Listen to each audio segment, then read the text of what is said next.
अरिहंत भगवान, तो अरिहंत भगवान ही नहीं बनेंगे। अरिहंत भगवान का आप्त के प्रत्यक्ष ज्ञान नहीं बनेगा उनको, क्योंकि आप्त के इंद्रिय पूर्वक पदार्थ का ज्ञान नहीं होता। इंद्रियां तो है लेकिन इंद्रियों से ज्ञान नहीं होता। मान ले यदि उनके इंद्रियों से होता है तो क्या, जैसा इनका प्रश्न है ना, वो प्रश्न है आगे, इंद्रियां तो है ना उनके, तो इंद्रियां होने पर उनको ज्ञान यदि इंद्रियों से मान लिया जाए तो क्या दिक्कत है। तो उसका उत्तर दिया कि उससे ये दिक्कत है कि उनके सर्वज्ञता नहीं रहती, क्योंकि इंद्रिय ज्ञान से कभी सर्वज्ञता नहीं हो सकती। क्यों नहीं हो सकती इंद्रिय ज्ञान से सर्वज्ञता? बताओ जिनराज, इंद्रिय ज्ञान से सर्वज्ञता क्यों नहीं हो सकती? कैसे लिमिट है? फॉर एग्जाम्पल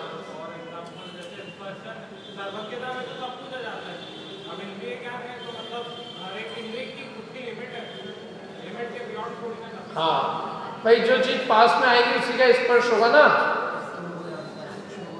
क्या, और जो जीवान पे जो चीज आएगी उसी का ज्ञान होगा, तो उससे सर्वज्ञता समस्त पदार्थों का ज्ञान तो उससे हो ही नहीं सकता। इंद्रियां सब पदार्थों को जान सकती है, इसलिए इंद्रिय ज्ञान ही कभी सर्वज्ञ नहीं हो सकता। इसलिए यदि तुम ये मानो कि नहीं उनके इंद्रियों से ज्ञान होता है, अनंतों को वो आँख से देखते हैं, तो इसका मतलब ये हुआ कि वो सर्वज्ञ नहीं है। यदि आँख से देखना माना जाए तो उनके सर्वज्ञता का अभाव प्राप्त होता है, क्योंकि कोई भी आँख से देखने वाला कभी सर्वज्ञ नहीं हो सकता, क्योंकि आँख आगे ही देखती है, पीछे देखती है क्या, तो सर्वज्ञ कैसे बनेगा फिर वो? आँख की तो एक लिमिट है, कितनी दूर तक को जान सकती है, 10 किलोमीटर 20 किलोमीटर कितनी दूर जान लेती है आँख? एक सीमी है ना, तो पीछे का कहाँ जाने की, इधर का कहाँ जाने की, इधर का कहाँ जाने की, ऊपर का कहाँ जाने की। तो आँख तो इसलिए आँख के द्वारा कभी सर्वज्ञता नहीं हो सकती, और आँख तो रूप को ही जानेगी, फिर रस को कौन जानेगा? कि जीवान, तो जीवान के ऊपर कितने चीज लाओगे एक साथ? इस दुनिया में बहुत सारी अनंत मिठाई मौजूद है अभी, तो जीवान भी अनंत आ जाएगी सब, कभी सर्वज्ञता हो ही नहीं सकती, सर्वज्ञता का ही अभाव हो जाएगा। तो सर्वज्ञता का अभाव हो गया तो ये किताब बंद कर दो, फिर क्या हुआ? सर्वज्ञता के अभाव मानने पर सारी जिनवाणी के प्रश्न चिन्ह लग जाएगा, तो सब बात ही खत्म हो जाएगी। तो ये तो किसी को स्वीकार नहीं है कि सर्वज्ञता का अभाव। अब वो क्या कह रहा है देखो, उसके मानस प्रत्यक्ष होता है, माने वो कैसे जानते हैं? मन से प्रत्यक्ष रूप से जानते हैं। तो वो इंद्रियों से तो नहीं जान रहे हैं, मन से जान रहे हैं, ऐसा मान लो। मन के प्रयत्न से ज्ञान की उत्पत्ति मानने पर सर्वज्ञता का अभाव ही होता है। मन से भी यदि ये माना जाए कि मन से वो जानते हैं, तो भी सर्वज्ञता का अभाव ही प्राप्त होता है, क्योंकि मन भी एक साथ समस्त को जानने की सामर्थ्य नहीं रखता। मन में तो बहुत सीमित विषय सोच सकते हो आप, मन से एक समय में आप हजारों चीजें सोच सकते हो। देखो, मन पिक्चर देखने का भी करता है और मन पढ़ाई का भी कहता है, मतलब पढ़ना पड़ता है अपने को। कल एग्जाम है और आज भारत पाकिस्तान का फाइनल मैच है, तो कल एग्जाम है। अब मन क्या कह रहा है? मैच कह रहा है ना। अब मन में कोई सर्वज्ञता होती तो अपन आधा इधर आधे मन से तो मैच देखते रहते और आधे से याद करते रहते और एक आध हिस्से से और कुछ दूसरा भी काम कर लेते। लेकिन ये मन जो है ऐसा बेचारा स्थिर मन ऐसा है कि वो एक समय में एक ही काम कर पाता है। जब सोचेगा भी तो आपको कभी भी आपका दिमाग इधर उधर होगा तो आपको टोका जाता है ना कि भैया उपयोग क्या है तुम्हारा? सब उपयोग मेरा 10 जगह रहता है। आपकी बात भी सुनता रहता हूँ मैं, और मैं अपने घर के धंधे पानी की भी सोच लेता हूँ। ये संभव ही नहीं है, 2 जगह उपयोग छद्मस्त का नहीं रहता है। यदि वो यहाँ बैठा और उसका उपयोग कहीं और है तो वो सुन नहीं रहा है, यदि सुन रहा है तो इसका मतलब उसका उपयोग और कहीं नहीं। तो मन के द्वारा कभी सर्वज्ञता नहीं हो सकती, क्योंकि मन एक काल में एक कोई विषय करता है। मन एक काल में अनेक पदार्थों को नहीं जान सकता, मन की तो बहुत सीमा है। मन एक ही पदार्थ का निर्णय कर सकता है, अनेक का निर्णय नहीं कर सकता।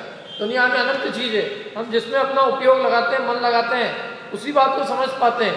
और अनेकों चीजें दुनिया में हमने उसमें उपयोग नहीं दिया तो हमारा ज्ञान उसमें काम नहीं करता। कोई हम सबके मास्टर तो ही नहीं है।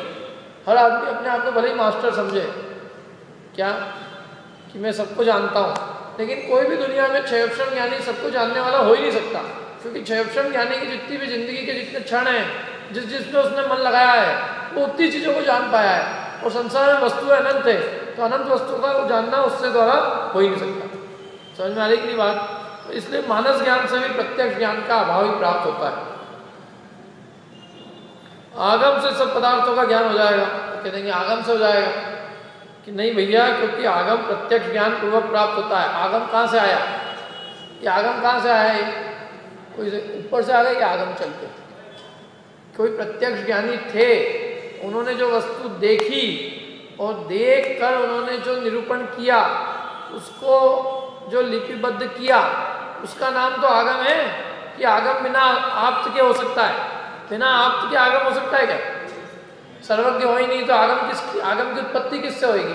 बिना सर्वज्ञ के आगम की उत्पत्ति हो सकती है? तो इसलिए आप जो कह रहे हो कि आगम से पदार्थों का प्रत्यक्ष हो जाएगा, तो कह रहे हैं आगम से भी नहीं होएगा। क्या सर्वज्ञ भगवान के भी आगम से, मतलब जो आप्त है उनको सर्वज्ञता आगम से हो जाएगी? उनको सर्वज्ञता आगम से होगी कि उनकी सर्वज्ञता से आगम निकलेगा? तो इसलिए जो तुम बात कर रहे हो कि मानस प्रत्यक्ष से उनको सर्वज्ञता हो जाएगी, या इंद्रियों से सर्वज्ञता हो जाएगी, या आगम से सर्वज्ञता हो जाएगी, तो ये सब सर्वज्ञता के कारण नहीं है। सर्वज्ञता का कारण तो हमने जो कहा है, आत्मा से जो ज्ञान होता है वो सर्वज्ञता का कारण है। और जो ज्ञान आत्मा से सीधे नहीं होता है, वो ज्ञान कभी सर्वज्ञ हो ही नहीं सकता।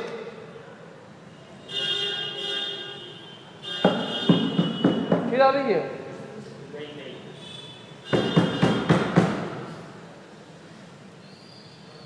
क्या? जो ज्ञान आत्मा से सीधे जानता है, जिस ज्ञान को किसी की पराधीनता नहीं है, वो ज्ञान ही सबको विषय कर सकता है, क्योंकि उसमें कोई पराधीनता नहीं है। जो ज्ञान पराधीन है, तो पराधीन होने पर पर की एक सीमाएं हैं, इंद्रियों की सीमाएं हैं, तो वो कभी भी सर्व को जान सकती ही नहीं है। समझ में? ज्ञान की इतनी सामर्थ्य है।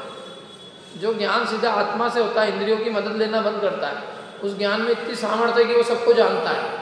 और जो ज्ञान इंद्रियों पर ही अवलंबित रहता है, इंद्रियों के अधीन रहता है और इंद्रियों से ही ज्ञान की उत्पत्ति मानता है, वो ज्ञान कभी भी सर्वज्ञ नहीं हो सकता। हम काय में मुग्ध हैं? इंद्रिय ज्ञान में। और हमें काय में मुग्ध होना चाहिए? अतीन्द्रिय ज्ञान, आत्मा से जो ज्ञान होता है उसमें मुग्ध होना चाहिए। ज्ञान आत्मा की संपत्ति है, इंद्रियों से होने में तो उसकी बर्बादी है। वो जबरदस्ती लंगड़ा हो रहा है, किसी की लाठी लेके चलना अपनी अच्छी अपने लिए शोभा है कि बिना लाठी के चलना शोभा है? तो ज्ञान इंद्रियों से हो उसमें अपनी शोभा है, ज्ञान आत्मा से सीधे हो उसमें अपनी शोभा है। जब इंद्रियों का जब अपन व्यापार बंद कर देते तो ज्ञान बंद हो जाता है। क्यों ज्ञान बंद हो जाता है? समझ लो अभी अपन ने खाना पीना सब बंद कर रखा है, बैठे हैं अपन शांति से, न खा रहे हैं, न पी रहे हैं, न सूंघ रहे हैं, न देख रहे हैं, न सुन रहे हैं, न कोई ठंडी गर्मी का कोई मतलब इतने एसी का आनंद ले रहे हैं, बैठे हैं। तो क्या अपना ज्ञान समाप्त हो गया? ज्ञान समाप्त हो जाता है। इंद्रिय भोग, इंद्रियों को नहीं, इंद्रियों के द्वारा विषयों को नहीं जानते हैं, नहीं भोगते हैं, तो क्या ज्ञान का अभाव हो जाता है? अरे ज्ञान तो हमेशा ही जागृत है, सतत चला करता है, क्योंकि ज्ञान तो अपनी चीज है। तो ज्ञान सामान्य का जो स्वाद लेता है, जिसे ज्ञान विशेष की आकांक्षा नहीं होती। विशेष माने ये इस इंद्रिय के द्वारा मैं इस रस को जानूं, अथवा इस इंद्रिय के द्वारा मैं इस रूप को जानूं, अथवा मैं उस गंध को जानूं, मैं उस शब्द को सुनूं, जिसको ऐसी विशेष ज्ञान की आकांक्षा नहीं है। और जो सामान्य ज्ञान का आस्वाद लेता है वो निरंतर सुख को प्राप्त करता है, क्योंकि सामान्य ज्ञान का आविर्भाव सतत है। और जो विशेष ज्ञान में अटकता है वो सामान्य ज्ञान की अनुभूति नहीं करता, ज्ञान का आस्वाद नहीं लेता। समझ में आया? कुछ नहीं आया?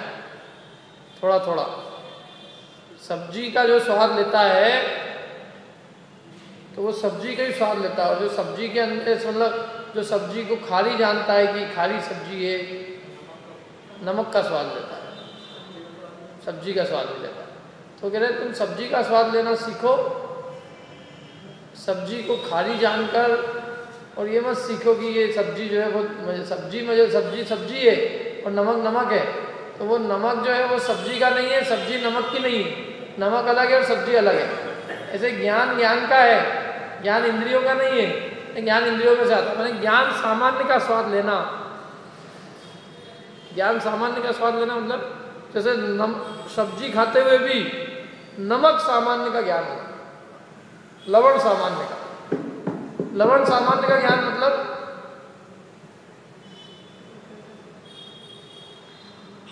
सब्जी खारी नहीं है, खारा कौन है? नमक। तो उसने लवण सामान्य का ज्ञान किया। और जो ये मानता है कि सब्जी खारी है तो उसने लवण का स्वाद नहीं लिया, उसने सब्जी को खारी मान के सब्जी को खारी मान रहा है, मतलब सब्जी को खारी मिला जुला करके स्वाद ले रहा है।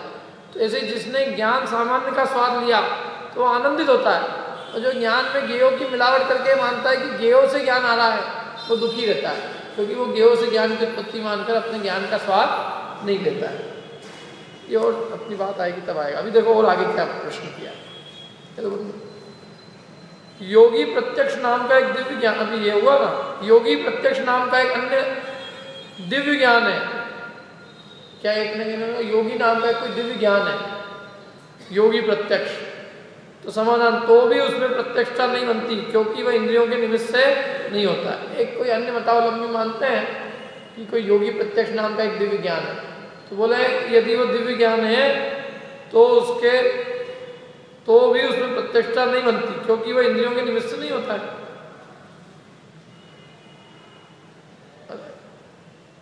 अन्य दिव्य ज्ञान तो भी उसमें प्रत्यक्षता नहीं बनती, क्योंकि वह इंद्रियों के निमित्त से नहीं होता है। जिसकी प्रवृत्ति प्रत्येक इंद्रिय से होती है प्रत्यक्ष है, ऐसा आपके मत में स्वीकार किया गया।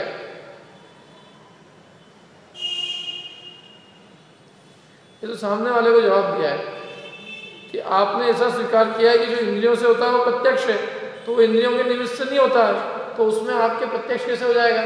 तो योगी प्रत्यक्ष नाम के ज्ञान की सिद्धि नहीं बनेगी। ऐसा है, योगी प्रत्यक्ष नाम का ज्ञान बनेगा कैसे? क्योंकि आप खुद ही कह रहे हो कि वो इंद्रियों से नहीं होता है, और आपने एक तरफ कह रहे हो कि जो इंद्रियों से नहीं होता उसको प्रत्यक्ष स्वीकार नहीं कर रहे। समझ में ही बात? अब आगे ये अन्य मतावलंबी की खंडन मंडन है, आप तो आगे चलो।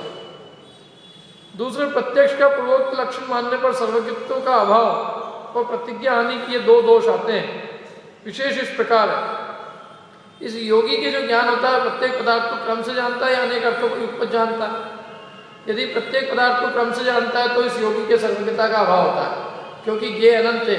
और यदि अनेक अर्थों को युगपत जानता है तो यह प्रतिज्ञा है कि जिस प्रकार एक विज्ञान दो अर्थों को नहीं जानता, उसी प्रकार दो विज्ञान एक अर्थ को नहीं जानते, वह नहीं रहती। अथवा सब पदार्थ क्षणिक है, प्रतिज्ञा नहीं रहती, क्योंकि आपके मत में अनेक क्षण तक रहने वाला एक विज्ञान स्वीकार किया गया है। अतः अनेक पदार्थों का ग्रहण क्रम से ही होता है। शंका, अनेक पदार्थों का ग्रहण एक साथ हो जाएगा। समाधान, जो ज्ञान की उत्पत्ति का समय हो उस समय तो स्वरूप लाभ ही प्राप्त करता है, क्योंकि कोई पदार्थ स्वरूप लाभ करने के पश्चात ही अपने कार्य के प्रति व्यापार करता है। शंका, विज्ञान दीप के समान है, अतः उसमें दोनों बातें एक साथ बन जाएगी। नहीं, क्योंकि प्रत्येक अनेक क्षण तक रहने पर भी प्रकाश रूप पदार्थों का प्रकाशन करना स्वीकार किया गया है। यदि ज्ञान की विकल्पातीत माना जाता है तो शून्यता की प्राप्ति होती है। तो ये सब आपके काम का कुछ भी नहीं, इसको सबको छोड़ दो आप तो आगे चलो। क्यों? क्योंकि ये सब अन्य मतों की चर्चा है, न्याय की। यदि करना हो तो कर सकते हैं, लेकिन इसमें कोई बहुत विशेष बातें मिलने वाली नहीं है, क्योंकि आपको मालूम ही नहीं कौन है योगी नाम का कौन सा मत है, वो प्रत्यक्ष ज्ञान किस प्रकार से मानता है। और उससे प्रश्न किया है कि तुम प्रत्यक्ष ज्ञान को क्रम से मानते हो कि अक्रम से मानते हो? यदि क्रम से मानते हो तो सर्वज्ञ नहीं बनेगा। जिस योगी का दिव्य ज्ञान मान रहा हो, योगी का दिव्य ज्ञान सर्वज्ञ का हुआ, क्योंकि वो क्रम से जान रहा है। क्रम से जो जानेगा पदार्थों को, तो वो इसका मतलब एक समय में सबको नहीं जान रहा। और यदि वो अक्रम से जानता है तो फिर उनके मत के हिसाब से जो जो दिक्कतें हैं उनका सबका निरूपण किया है। अब आगे अगला सूत्र चलते हैं। अभी एक विषय पूरा हो गया है। कौन सा विषय? 3 सूत्र हो गए अपने ज्ञान के। कौन कौन से 3 सूत्र हुए बताओ? किसको याद है ये तीनों सूत्र? हाथ खड़े करना। तीनों सूत्र किसको याद है? 9 4 9 10 एक मिनट 9 10 कैसे? 9 तो 5 होने चाहिए ना। 5 9 10 11 12 13 5 सूत्र है। 5 सूत्र, 5, 13 बाकी है, सॉरी 12, तो 4 सूत्र हुए। चारों किसको याद है? 1 2 3 4 जाने तो होने चाहिए जिनको याद है। 4 5 नहीं याद है सूत्र। दीपक याद है? चलो बताओ, दीपक बताओ चारों सूत्र। अरे वाह, तुम तो सीधे ही जंप। मति श्रुतावधि केवलानी ज्ञानम। हाँ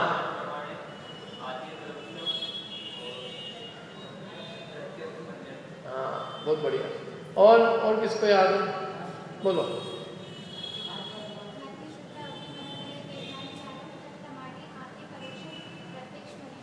चलो बहुत बढ़िया, ये हो गए 4 सरल है, सबको याद होने चाहिए 4। अर्थ क्या है इन चारों का? बताओ रूबी, अर्थ क्या है इसका? 4 सूत्र याद नहीं है? बताओ जनराज, याद है 4 सूत्र क्या है? बताओ सूत्र के अर्थ बता दो। अर्थ तो सूत्र के अर्थ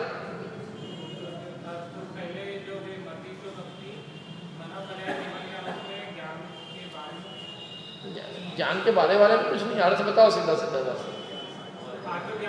ये 5 ज्ञान है, खत्म। मति श्रुतवती मना बड़े केवल ज्ञान है, 5 ज्ञान है। अगले सूत्र का अर्थ क्या है बताओ अंकित? 2 प्रकार के ज्ञान प्रमाण है और 2 प्रकार के। अगले सूत्र का अर्थ बताओ, कौन बताएगा? विजय जी, अगले सूत्र का अर्थ क्या है? हाँ, अंतिम सूत्र का अर्थ हाँ बताओ, क्या नाम है? चिन्मयी जी। हाँ, शेष शब्द ज्ञान प्रत्यक्ष। ये हो गए 4 सूत्र हो गए। अब आगे, अब ट्रेन बदल रही है, अब ट्रेन का ट्रैक बदल रहा है। चर्चा किसकी चल रही है अभी? सम्यक ज्ञान, ज्ञान की चर्चा चलेगी। अभी ज्ञान को छोड़ेंगे नहीं। अब ज्ञान के कितने भेद पता है? कौन कौन से? अब इनका एक एक का क्रम से वर्णन करेंगे। सबसे पहले इसका वर्णन करेंगे मति ज्ञान। तो देखो, मति ज्ञान के सबसे पहले पर्यायवाची क्या क्या नाम है उनकी चर्चा करते हैं। देखो 181 नंबर का वो निकालो आप पैराग्राफ, पेज नंबर 76।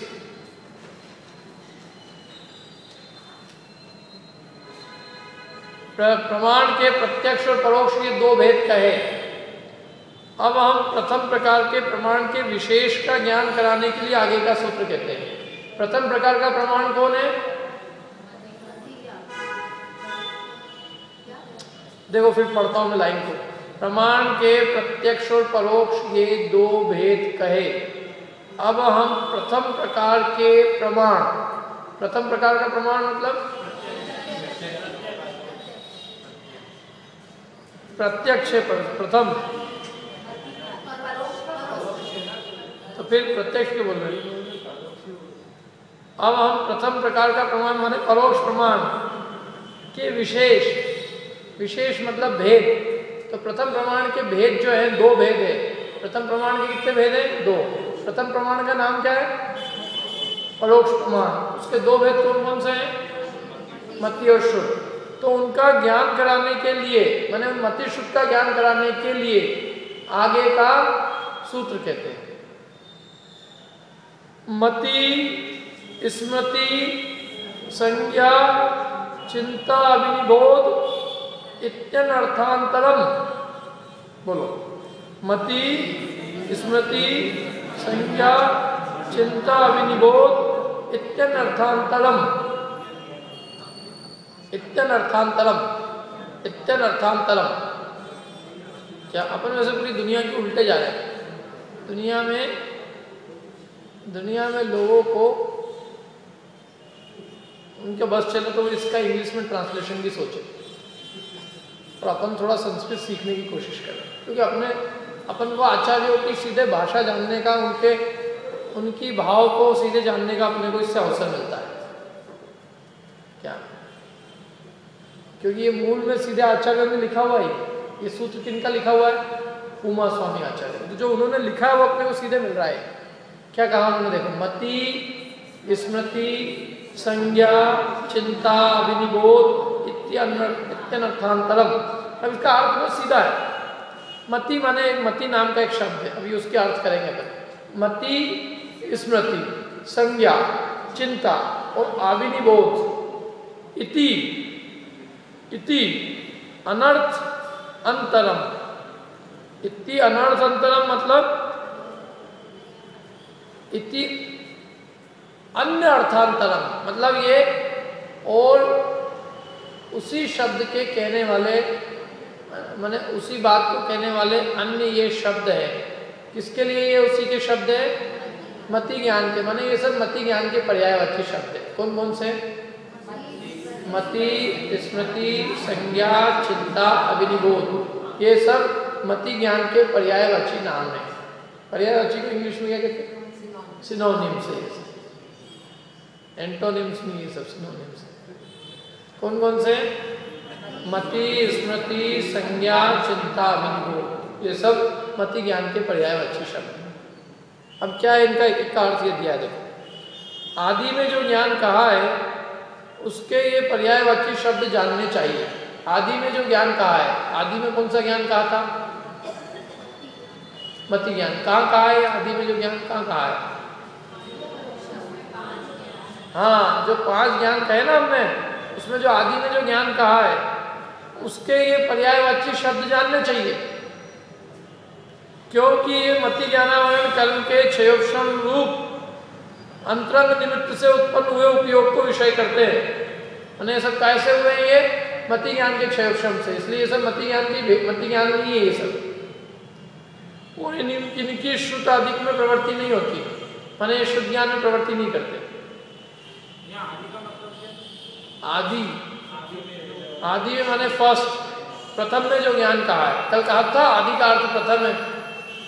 आदि माने प्रथम, आद्य परोक्षम, प्रथम जो 2 ज्ञान है वो परोक्ष, आदि माने प्रथम। तो जो प्रथम जो ज्ञान कहा है सूत्र में पीछे, कौन से नंबर के सूत्र में? 9वें नंबर के सूत्र में, वहां जो मति ज्ञान कहा है उसके ये सब पर्यायवाची शब्द जानना चाहिए, क्योंकि ये मति ज्ञानावरण कर्म के क्षयोक्षम रूप अंतरंग निमित्त से उत्पन्न हुए उपयोग को विषय करते हैं, क्योंकि ये सब मति ज्ञानावरण कर्म के क्षयोक्षम से हुए हैं।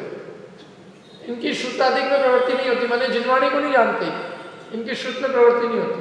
क्या?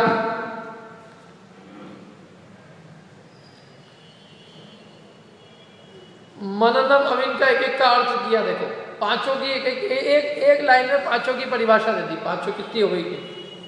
पांचों की। सबसे पहले मति, तो मति की परिभाषा, मननम मति, स्मरणम स्मृति, संज्ञानम संज्ञा, चिंतनम चिंता और अभिनिबोधनम अभिनिबोध, यह इनकी व्युत्पत्ति है। यथासंभव इनका दूसरा विग्रह जानना चाहिए। क्या मतलब?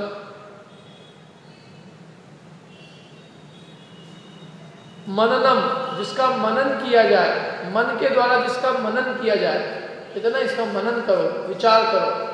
मननम इति मति, जिसका मनन किया जाए वो क्या है? मति। और स्मरण माने जो याद रखा जाए वो क्या है? स्मृति। और संज्ञानम, तर्क ज्ञान कितने सारे, देखो संज्ञानम का अर्थ अपन निकालते हैं क्या है। और चिंतनम, चिंतनम माने जिसका चिंतन किया जाए वो क्या है? चिंता।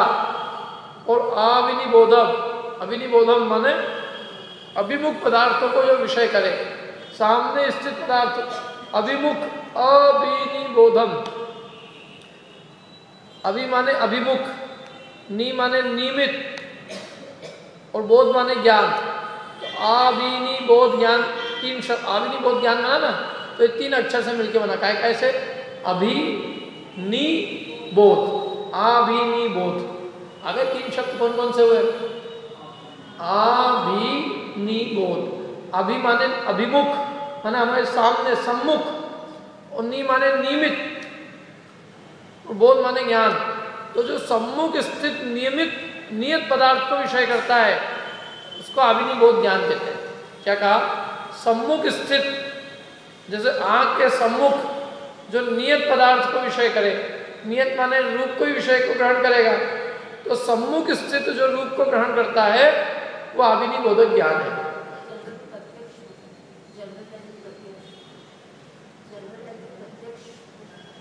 जो भी अभिमुख है, जो सामने स्थित नियमित, माने उसका एक नियम है, हर एक इंद्रिय का एक नियम है, वो नियमित विषय को ग्रहण करती है, अनियमित रूप से विषय को ग्रहण नहीं करती। आंख रूप को ही जानेगी, रस को नहीं जानेगी। तो ये नियमित है इनका एक विषय। हर एक इंद्रिय का विषय क्या है? नियत है। नियमित नहीं कहे, उसको कहे नियत। चक्षु का नियत विषय क्या है? चक्षु का नियत विषय रूप। घ्राण इंद्रिय का विषय नियत है, क्या है घ्राण इंद्रिय का विषय? गंध। और रसना इंद्रिय का विषय रस।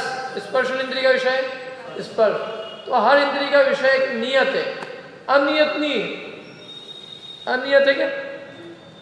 मैंने मति ज्ञान समझा रहे, तो मति ज्ञान में क्या है? हर एक इंद्रिय का एक नियत विषय है, वो अनियत को नहीं जानता है। मैंने ऐसा नहीं कि चक्षु कल से रस को जानने लग जाए, सुबह सुबह उठे अपन और चक्षु नहीं चाय पी ली।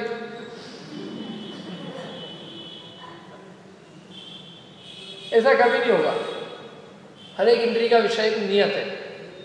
जो अभिमुख, तो एक तो नियत पदार्थ को जानती है इंद्रियां, जिसका जो विषय है उसी को जानेगी, दूसरे में इंटरफेयर नहीं करेगी। आंख रस में इंटरफेयर नहीं करती, रसना इंद्रिय रूप को इंटरफेयर नहीं करती। अंधा मिश्री के रस को जान सकता है, रूप को नहीं बता सकता। और जिसके जीवान नहीं है वो मिश्री को देख सकता है, लेकिन मिश्री का स्वाद नहीं बता सकता। समझ में है ना बात? तो इसलिए ये जो है ये अपने अपने विषय को जानती है, और ये अभिमुख स्थित पदार्थ को, सामने स्थित पदार्थ को जानती है। इसलिए उसको कहते हैं अभि माने अभिमुख, नी माने नियत, नियत निश्चित, और बोध माने ज्ञान। तीन शब्दों से मिलके क्या बनता है? आविनिबोध। मति ज्ञान का दूसरा नाम है ये। मति ज्ञान आपको जिनवाणी में जहाँ भी मिलेगा वो आविनिबोध ज्ञान के नाम से मिलेगा, मति ज्ञान के नाम से नहीं मिलेगा। 90% जगह मति ज्ञान का नाम आविनिबोधिक ज्ञान है। क्या नाम है? आविनिबोधक ज्ञान, आविनिबोधक ज्ञान। तो इसलिए उन्होंने कहा पर्यायवाची है, कहीं तुम्हें मिल जाए और तुम क्यों, पता नहीं कौन सा ज्ञान है। 5 ज्ञान तो हमने पढ़े पंडित जी, लेकिन ये आविनिबोधक कौन सा नंबर का है? छठा है क्या? तो उन्होंने कहा भैया ये पर्यायवाची है मति ज्ञान का। कौन? आविनिबोधक। और भी बाकी 4 और पर्यायवाची है। क्या नाम है 4 पर्यायवाची के? मति, स्मृति, संज्ञा, चिंता, और आखिरी अभिमान। मति माने जो मनन किया जाए, स्मृति माने जो स्मरण किया जाए, तो संज्ञा का अर्थ में बताता हूँ देख के। तो चिंता माने जिसका चिंतन किया जाए, और आविनिबोधक माने सम्मुख नियत पदार्थ को जो जानता है वो क्या है? हाँ, जोड़ रूप। जोड़ रूप ज्ञान का नाम क्या है? संज्ञा। जोड़ रूप माने जैसे 2 लकड़ी को फेविकॉल जोड़ता है, फेविकॉल का जोड़, उसका नाम जोड़ रूप ज्ञान है। जोड़ रूप ज्ञान का क्या अर्थ होता है? जैसे मैंने कोई किसी, समझ लो मैंने किसी आदमी को देखा, तो मेरे को देखते ही ये ख्याल आया कि जितना लंबा चौड़ा ये है उतने ही लंबा चौड़ा ऐसा का ऐसे ही मेरा एक दोस्त भी ऐसा का ऐसे। कोई गाय देखी और अपने को दूसरी गाय याद आ गई, हमारी गाय भी ऐसी है क्या? तो इसको कहते हैं जोड़ रूप ज्ञान। 2 पदार्थों का जोड़ किया ना हमने, उसका इससे मिलान किया, तो इसको जोड़ रूप ज्ञान कहते हैं। ये भी मति ज्ञान है। जब हम देखते हैं किसी चीज को, हर चीज को देख के ये उसके जैसा दिख रहा है, ये उसके जैसा दिख रहा है, क्या अपन करते नहीं है ऐसा? ये उसके जैसा है, अथवा ये उससे बिल्कुल उल्टा है, अथवा ये उससे ज्यादा है, अथवा ये उससे कम है, क्या? तो ये जो जोड़ रूप है 2 पदार्थों का, इसका नाम क्या है? संज्ञान, संज्ञा। जैसे इन 5 प्रकार के ज्ञानों को मति ज्ञान शब्द से कहा।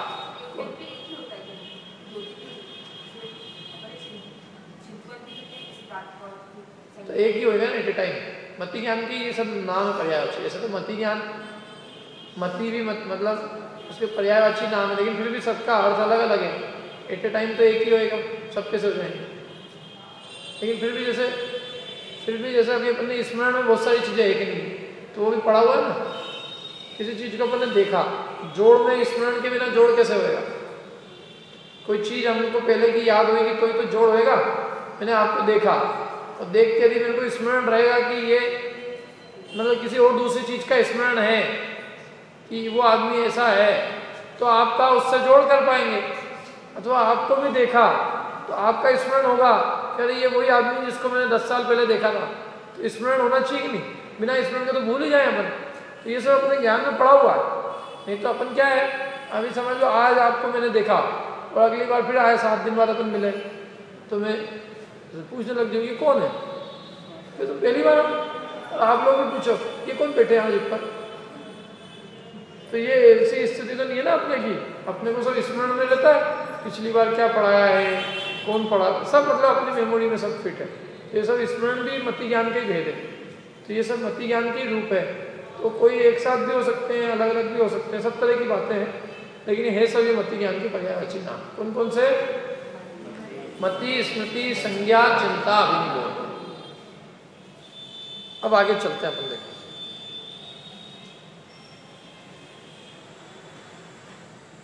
यथासमर्थ। यद्यपि इन शब्दों की प्रकृति अलग अलग है, अर्थात यद्यपि ये शब्द अलग अलग धातु से बने तो भी रूढ़ी से पर्यायवाची है। माने यद्यपि शब्दों से देखा जाए तो इनका अर्थ अलग अलग है, लेकिन फिर भी ये सब एक पर्यायवाची है मति ज्ञान के, इसलिए इनको मति ज्ञान से भिन्न मत जाना।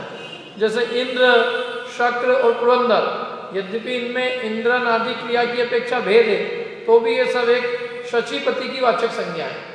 माने इंद्र के अनेक नाम है, तो भी सब किसको ही बताते हैं? एक इंद्र को ही बताते हैं। ऐसे ये मति, स्मृति, संज्ञा, चिंता, अभिनिबोध अनेक नाम है, लेकिन ये सब एक मति ज्ञान को ही बताते हैं। अब यदि संविरूढ़ नई की अपेक्षा इन शब्दों का अलग अलग अर्थ लिया जाता है तो वह क्रम मति आदि शब्दों में भी पाया जाता है, किंतु ये मति आदि मति ज्ञानावरण कर्म के क्षयोक्षम रूप निमित्त से उत्पन्न हुए उपयोग का उल्लंघन नहीं करते हैं, यह अर्थ यहाँ पर विवक्षित है। यदि मतलब संविरूढ़ नई की अपेक्षा इन शब्दों का अलग अलग अर्थ लिया जाए, संविरूढ़ नई जो है वो रूढ़ी से जो अर्थ चलता है उसी को स्वीकार करता है, जो रूढ़ी से चल रहा है। तो रूढ़ी से क्या है? मनन करना वो मनन है, चिंतन करना चिंतन है, अभिनिबोध अलग है, तो सबका अर्थ अलग अलग है रूढ़ी के हिसाब से। तो फिर वो एक मति ज्ञान सब कैसे हो जाएंगे? तो कह रहे हैं कि मति ज्ञान ये सब संविरूढ़ नई की अपेक्षा इन शब्दों का अलग अलग अर्थ पाया जाता है, तो वह क्रम मति आदि शब्दों में भी पाया जाता है, किंतु ये मति आदि मति ज्ञानावरण कर्म के क्षयोक्षम रूप निमित्त से उत्पन्न हुए उपयोग को उल्लंघन नहीं करते, यह अर्थ यहाँ पर विवक्षित है। मतलब उस अपेक्षा से देखा जाए तो क्रम भी मिलेगा इनमें। जैसे क्रम भी मिलेगा, मतलब एक दूसरे के कारण भी बनेंगे। स्मृति है वो संज्ञा का कारण है, स्मृति के बिना संज्ञा नहीं होगी। सबसे पहले मति, फिर स्मृति, फिर संज्ञा, फिर चिंता, फिर अभिनिबोध, ये क्रम है। तो भी वो कह रहे हैं कि यहाँ हमको क्रम विवक्षित नहीं, हमने यहाँ क्रम के हिसाब से इनको यहाँ संज्ञाएं, हमने यहाँ क्रम के हिसाब से इनको सूत्र में स्थान नहीं दिया। हम तो ये बताना चाहते हैं कि इन सब में मति ज्ञानावरण कर्म का क्षयोक्षम निमित्त है, माने सब मति ज्ञान के भेद है। हमें ये समझाना यहाँ इष्ट है। यद्यपि ये क्रम से होते हैं और उस अपेक्षा से तुम इनमें अंतर भी मान सकते हो कि ये सब अलग अलग है, क्योंकि यदि क्रम से होते हैं तो इसका मतलब अंतर है। लेकिन फिर भी इनमें अंतर नहीं है। क्यों नहीं अंतर? क्योंकि ये सब एक मति ज्ञान के ही भेद हैं, इस अपेक्षा से इनमें कोई अंतर नहीं। ठीक है, अब देखो आगे। प्रकृत में इति शब्द पर्याय प्रकारवाची है, जिससे यह अर्थ होता है कि इस प्रकार से मति आदि मति ज्ञान के पर्यायवाची शब्द हैं। इति शब्द प्रकारवाची है। प्रकारवाची माने बताता है ये सब मति ज्ञान के प्रकार है, माने मति ज्ञान के सब क्या है? पर्यायवाची शब्द है। अथवा प्रकृत में मति शब्द अभिधेयवाची है, जिसके अनुसार यह अर्थ होता है कि मति, स्मृति, संज्ञा, चिंता और अभिनिबोध इनके द्वारा जो अर्थ कहा जाता है वह एक ही है। मैंने अनेक प्रकार से उन्होंने बताया कि इनके द्वारा जो अर्थ कहा जाता है, मैंने हम चाहे मति से अर्थ जो बात कहें, स्मृति से कहे, संज्ञा से कहे, चिंता से कहे, अभिनिबोध से कहे, जो हमें बात बतानी है वो एक ही, वो सब क्या है? मति ज्ञान। मैंने कुल मिला के बात इतनी है कि भले इनमें विवक्षा से भेद भी पाया जाए, तो भी ये सब एक मति ज्ञान के भेद हैं, क्योंकि ये सब मति ज्ञानावरण कर्म के क्षयोपशम होने पर होते हैं। अर्थात मति ज्ञानावरण कर्म का जब थोड़ा क्षयोपशम होने, मति ज्ञानावरण कर्म का थोड़ा उपशम होता है, कुछ मति ज्ञानावरण कर्म का दबना होता है, तभी ये ज्ञान प्रकट होते हैं। इसलिए इन सब में एक मति ज्ञानावरण कर्म का क्षयोपशम कारण होने से इन सबको मति ज्ञान संज्ञा दी। भले इनमें क्रम पड़ता हो, भले ये सब एक ही अर्थ को कहे जाते हो, ये भले ये मतलब इनमें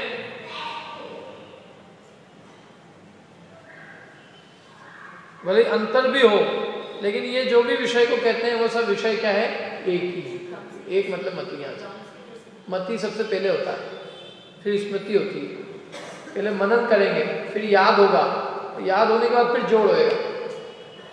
जैसे मेरे को याद नहीं है तो जोड़ किसका होएगा, और फिर जिसका जोड़ होगा उसका चिंतन होगा, और फिर वो अभिनिबोध माने मति ज्ञान को अभिमुख निमित्त स्थित पदार्थ का क्रम है इसमें। मति पूर्वक स्मृति, स्मृति पूर्वक संज्ञा, संज्ञा पूर्वक चिंता, तो चिंता पूर्वक अभिनिबोध होता है।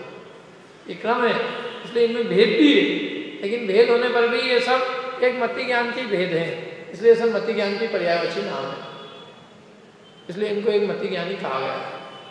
ठीक है, इनका विषय यही है। बाकी चर्चा अपन कल करेंगे, मतलब कल मतलब अगली बार अपना मति ज्ञान का स्वरूप चालू हो जाएगा। सूत्र नंबर 14, आज अपने 13 सूत्र हो गए, तो ये 13 सूत्र सब याद करके आना अगली बार, अर्थ सहित।